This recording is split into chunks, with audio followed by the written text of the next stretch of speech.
আসসালামু আলাইকুম বন্ধুরা, দেখেন আমার শালাবউ কত সুন্দর তরকারি রান্না করতেছে।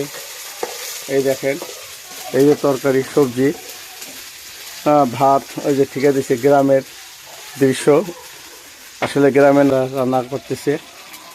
এই দেখেন কত সুন্দর লাগতেছে। হ্যাঁ, কত সুন্দর রান্না। খাইতে চান লার্কি চুলার রান্না খুবই সুন্দর হয়। তো আপনারা সবাই গ্রামে আসবেন, বেড়াবেন, খাবেন, শ্বশুরবাড়ি যাবেন, ভালো মন্দ খাবেন। এই দেখেন মশলা দিচ্ছে। হ্যাঁ, এই যে পানি ঢেলে দিতেছে কলসিতে। এই তো, হ্যাঁ, খুব সুন্দর। দেখেন এই তো সবজি দিতেছে। হ্যাঁ, নাড়া দাও।